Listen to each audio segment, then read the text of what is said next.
Hello বন্ধুরা, দীপ চ্যানেলে তোমাদেরকে সকলকে স্বাগত জানাই। তোমরা সবাই কেমন আছো? আশা করি ভালোই আছো। আমিও খুব ভালো আছি। তো দেখো, আমার মা বাবা উত্তর ভারত তীর্থ গেছেন, তো ওখান থেকে কিছু ভিডিও পাঠিয়ে দিয়েছে, সেগুলো তোমাদেরকে শেয়ার করছি। আজকে কোনো ব্লগ ভিডিও আমি তোমাদেরকে শেয়ার করছি না। তো আমি দেখে এতটা আনন্দ হয়েছি, ভাবলাম তোমাদের কাছেও শেয়ার করি, অবশ্যই তোমাদেরকে ভালো লাগবে, তার জন্য একটু শেয়ার করলাম। তো একদম স্কিপ করবে না, দেখে না কী সুন্দর মূর্তি। এটা হচ্ছে বৃন্দাবন ধামে। অনেক জায়গা গেছেন, তো অনেক জায়গা ক্যামেরা মোবাইলটা নেওয়ার অ্যালাউ নেই, তো এখান থেকে নিয়ে গেছে, মোবাইলে অ্যালাউ আছে, তাই মোবাইলে কিছু ফটো ভিডিও পাঠিয়ে দিয়েছি, তোমাদেরকে সেটাই শেয়ার করছি। কেমন হয়েছে কমেন্ট করে বলতে একদম ভুলবেন না। আর যারা আমার পরিবারে আসতে চাও প্লিজ চলে এসো, আর ফুল ওয়াচ করে তারপরে আমার পরিবারে আসো। ফুল ওয়াচ না করলে কিন্তু সাবস্ক্রাইবটা থাকে না, তার জন্য।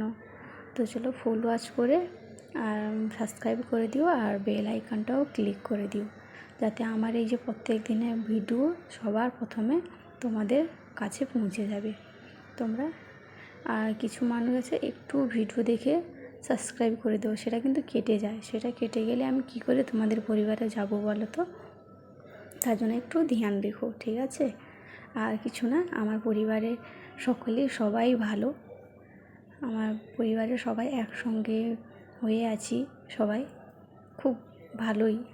আর তোমরা কমেন্ট করে বলো এটা কোন জায়গা, যারা যারা জানো। তারপরে আমি পরের ভিডিওতে তোমাদের বলে দেবো। এই যে রাম, লক্ষ্মণ, সীতা, ভরত, শত্রুঘ্ন, হনুমানজি, আর এখানে আছে লক্ষ্মী আর নারায়ণ, আর এখানে আছেন সাই বাবা। প্রত্যেক ঠাকুরের মূর্তি কিন্তু তোমাদেরকে শেয়ার করলাম। কেমন হয়েছে ভুলবে না বলতে কমেন্ট করে। আমি কথাই কিরম পাগ হয়ে যাচ্ছে।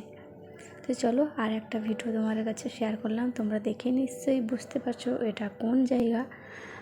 যারা যারা বুঝতে পারছো না তারা আমি বলে দিচ্ছি, আর তারা যারা বুঝতে পেরে গেছো আগে থেকে একটু কমেন্ট করে বলতে একদম বলবে না। তো বোঝার থেকে আমি আগে তোমাদেরকে দেখিয়ে দিই, এটা কে নাই চিনে, এমন কেউ নেই যে এটা চিনবে না।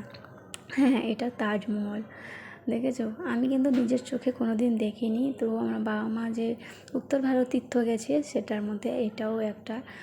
তো খুব সুন্দর, আমি দেখেই আমার খুব ভালো লেগেছে। যাই হোক, খুব ভালো হয়েছে, দেখেছো? আর আমি বাবা মাকে উত্তর ভারত পাঠাতে পেরেছি, সেটা আমি ভাগ্যবান মনে করি। আমি কোনো দিন ভাবতে পারিনি যে আমি আমার বাবা মাকে ভারতীর্থ পাঠাতে পারবো। আর এর আগে আমার শ্বশুর শাশুড়ি গেছেন, এবার আমার বাবা মাকে পাঠিয়েছে। তো আজকের জন্য এইটুকু।